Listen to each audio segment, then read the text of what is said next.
राजेश बादल जी, जो विषय है, राहुल गांधी ने जब भारत जोड़ो यात्रा पार्ट 1 निकाली तो एक संदेश गया कि एक नेता है जो सबसे मिलना चाहता है, सबसे संवाद करना चाहता है। उसने कहा कि मैं मोहब्बत की दुकान खोलने निकला हूं।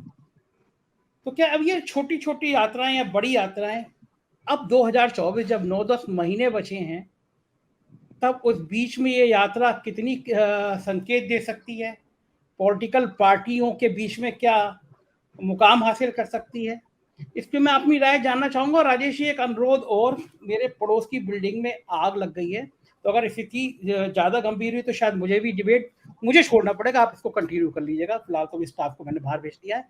तो राजेश जी, ये मैं जानना चाहूंगा कि ये यात्रा किस तरह का संदेश दे सकती है। धन्यवाद संजय। पहले तो आप ये देखिए कि आग और आपकी टीम सुरक्षित रहे और आप सबसे पहले वहां उनकी रक्षा कीजिए और टीम मैंने सारी बाहर भेज दी, और अकेला हूँ, कोई खतरनाक हो तो मैं भी चला बिल्कुल बिल्कुल, क्योंकि आपका सुरक्षित रहना एक आवाज का सुरक्षित रहना है। तो कृपया उसको ध्यान दीजिए। पहले हम लोग चर्चा करते रहेंगे, जारी रखेंगे।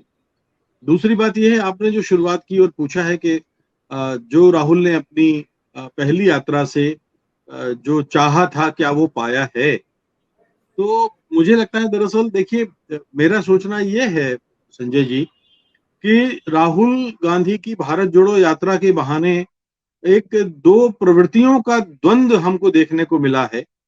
और जब आप प्रेम की दुकान की बात करते हैं, नफरत की दुकान बंद करने की बात करते हैं, तो प्रवृत्तियां कौन सी हैं? वो प्रवृत्तियां जो हैं, वो एक तो ये है कि अधिनायकवादी प्रवृत्ति का द्वंद है लोकतांत्रिक प्रवृत्तियों से, अवाम से, अवाम की ताकत से, जनाधार से। क्योंकि अधिनायक जो होता है वो हमेशा असुरक्षित होता है, भय खाता है, और भय खाता है उन ऐसी ही ताकतों से जो लोगों के साथ चलती हैं या लोग को जोड़ती हैं। लोकनायक हम जयप्रकाश नारायण को क्यों कहते हैं? कि उन्होंने अपने एक आंदोलन के जरिए बदल दिया था। महात्मा गांधी को आज हम क्यों याद करते हैं? कि उन्होंने अपनी यात्राओं के जरिए इस देश में आजादी की एक मशाल जलाई। हम विनोबा भावे को क्यों याद करते हैं? कि उन्होंने अपनी भूदान यात्राओं के जरिए इस देश में भूमिहीनों के लिए क्रांति कर दी। हम चंद्रशेखर को क्यों याद करते हैं, या हम सुनील दत्त को क्यों याद करते हैं कि जब पंजाब में घनघोर आतंकवाद का दौर था, तब उन्होंने मुंबई से अमृतसर की जो पदयात्रा की थी, उसने सामाजिक तौर पर हम सबको जोड़ दिया था। तो एक जोड़ने वाली प्रवृत्ति है, और दूसरी प्रवृत्ति जो है वो हमने जैसे कि कहा कि वो एक अधिनायकवादी प्रवृत्ति है, और दोनों प्रवृत्तियां समानांतर पटरियों की तरह चलती हैं, उनके बीच में कभी मिलन नहीं होता। तो इसीलिए मेरा ख्याल है, इसीलिए तो राहुल गांधी को संसद के अयोग्य घोषित किया गया। आपको याद होगा, ये कोई पहली के एक्शन नहीं है राहुल गांधी के खिलाफ। जब ये भय लगा कि अगली लोकसभा चुनाव के बाद राहुल गांधी एक महानायक के तौर पर उभर सकते हैं। देखिए, मैं बार बार रिपीट करूंगा कि मैं व्यक्तिवादी नहीं हूं, और व्यक्ति की तारीफ के बहाने मैं व्यक्ति की तारीफ नहीं करना चाहता, मैं प्रवृत्ति की तारीफ कर रहा हूं कि जब ये देखा जाता है तो उस धारा पर चोट की जाती है जो धारा अलोकतांत्रिक होती है। तो वो राहुल गांधी पर चोट कर रही है, उनको अयोग्य घोषित कर रही है। उनका भाषण जिसमें एक भी शब्द असंसदीय नहीं था, वो संसद की कार्रवाई से निकाल दिया जाता है। हम देखते हैं कि ईडी के जांच के बहाने कितने दिन रात पूछताछ होती है। तो ये जो याद है, ये हम इस बात को समझते हैं। और दूसरी चीज हमें याद रखनी पड़ेगी, उत्तराखंड से जो शुरुआत होगी, निश्चित रूप से उत्तराखंड की जमीन, उत्तराखंड की समस्याएं होंगी, और उस नब्ज पर राहुल हाथ रखेंगे। लेकिन इस देश ने राहुल को बदलते हुए देखा है। उत्तराखंड में फिर हम एक बार बदलते हुए देखेंगे, क्योंकि हमने देखा है कि आपको याद होगा 2014 से 2017 तक राहुल गांधी का एक रूप था। उनकी समझ पर सवाल उठाए जाने लगे थे आईटी सेल के जरिए, उन्हें पप्पू कहा जाने लगा था।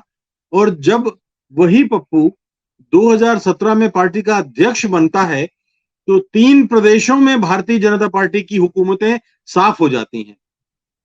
यही तो भय है, यही भय है, असुरक्षा यही है कि जो आदमी, जो नौजवान भारत एक नौजवानों का देश है, 35 करोड़ से ज्यादा नौजवान मतदाता हैं इस देश में, तो हुकूमतें भय खाती हैं उससे जो जमीन की बात करता है।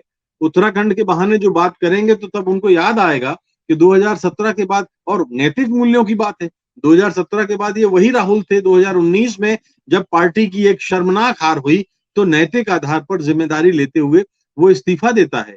तो ये वही है। और जब ये भी रूप देखिए ना कि जब भारत जोड़ो यात्रा शुरू होती है तब आपको याद होगा प्रतिपक्षी दल कितने शर्माते, सकुचाते, बड़े झिझकते हुए, बड़े अनमने से उनके साथ हो रहे थे। कोई साथ दे रहा था, कोई साथ नहीं दे रहा था, कोई मजाक उड़ा रहा था, कोई प्रतिपक्ष के साथ खड़ा था। एक या दो दल थे शायद, अगर मैं ठीक हूं तो डीएमके, और एक आध दल कोई और था जो तमिलनाडु में उनके साथ खड़े थे। लेकिन हमने देखा कि जैसे ही यात्रा समाप्त होती है और जब लोक ने पाया, जब अवाम ने पाया कि ये बात तो हमारे दिल की करता है, ये हमारे घर में चूल्हा नहीं जल रहा है, महंगाई है, बेरोजगारी है, इसके कारण ये आदमी जो है हम इसके खातिर 3,500 किलोमीटर की पदयात्रा करता है। तो अगर ये इंसान हम लोगों के लिए इतना संघर्ष कर रहा है तो फिर हम क्यों इससे दूर रहें? क्या वास्तव में पप्पू है? कर्नाटक की जीत आप देखिए ना, कर्नाटक की जीत तो इसी का परिणाम है। हमने देखा था कि भारत जोड़ो यात्रा प्रथम जो हुई थी उसमें कर्नाटक में किस तरह लोगों ने हाथों हाथ लिया था। तो हम उम्मीद कर सकते हैं संजय जी कि जो दूसरी यात्रा शुरू होगी वो उत्तराखंड से शुरू हो, पहाड़ी प्रदेशों से शुरू, पहाड़ी प्रदेश है और पहाड़ का आदमी, जितना मैं उत्तराखंड को समझा हूं, गया हूं कई बार, इलेक्शन भी कवर किए हैं, पहाड़ का आदमी बहुत ईमानदार होता है, मेहनत कश होता है, लेकिन स्वाभिमानी होता है। तो जब उसके सम्मान पे आंच आती है, जब उसको लगता है कि उसकी कोई सुन नहीं रहा है, तब वो उस वक्त तो खामोश रहता है, लेकिन वक्त आने पर बता देता है कि जो उसके साथ खड़ा था वो मतदाता उसके साथ खड़े हैं। तो ये एक तस्वीर है उत्तराखंड की। जी राजेश जी, आपका क्या मानना है कि इसी फॉर्मेट में राहुल गांधी को यात्रा करनी चाहिए, क्योंकि वो धार्मिक और जो धार्मिक परंपराएं हैं और जो धर्म है और जो जीवन में पद्धति है, टूरिस्ट ना बने पहाड़ों पे। हमने केदारनाथ त्रासदी को देखा, पिछले दिनों में हमने मनाली में पहाड़ों की विभीषिका देखी। जो खिलवाड़ किया जा रहा है, राहुल गांधी नेचर के भी बहुत करीब रहना पसंद करते हैं, क्या ये सारे संदेश भी पहाड़ में देंगे? देखिए, आपके इस सवाल में दो हिस्से हैं। एक तो सवाल जहां मीनू जी ने छोड़ा था, मैं उसमें केवल 1 मिनट की एक जानकारी जोड़ के फिर आपके सवाल के उत्तर पर आता हूं कि देखिए, एक वैज्ञानिक जो कहते हैं और साइंटिफिक जो बेस है वो ये कहता है कि जो हिमाचल या उत्तराखंड के पहाड़ हैं, जो बर्फीले पहाड़ हैं, वो अरावली और सतपुड़ा के पहाड़ों की तरह नहीं है। आप सतपुड़ा के पहाड़ चट्टानी हैं, सतपुड़ा के पहाड़ों में तो आप सुरंग बना सकते हैं, लेकिन हिमाचल है, हिमालय कैसे, हिमालय अब तक का सबसे जवान पहाड़ है, पानी से निकला है, बर्फ वहां जमा है। तो जो पहाड़ है वो दरअसल पत्थर नहीं है, वो बर्फ और मिट्टी का मिश्रण है। वहां आप डायनामाइट लगा के विस्फोट उड़ाएंगे तो वो सतपुड़ा के पहाड़ों की तरह सुरंग नहीं बनेगी आपकी, ये वैज्ञानिक कहते हैं। तो ये तो बड़ा अजीब सा वैज्ञानिक कारण मुझे लगता है कि आप जो है 8 मीटर दूर भगवान के दर्शन के लिए इस तरह से सड़क बना रहे हैं। तो एक तो ये चीज हो गई। दूसरी चीज में आता हूं कि देखिए, क्या कहते हैं, जब मन चंगा तो कटौती में गंगा, रैदास ने कहा था ना। तो अगर आपका मन साफ है तो आपके दिल में राम बसता है, आपके दिल में रहीम बसता है, आपके दिल में खुदा बसता है। अव्वल अल्लाह नूर न पाया कुदरत के सब बंदे, एक नूर ते सब जग उपजिया, कौन भले को मंदे।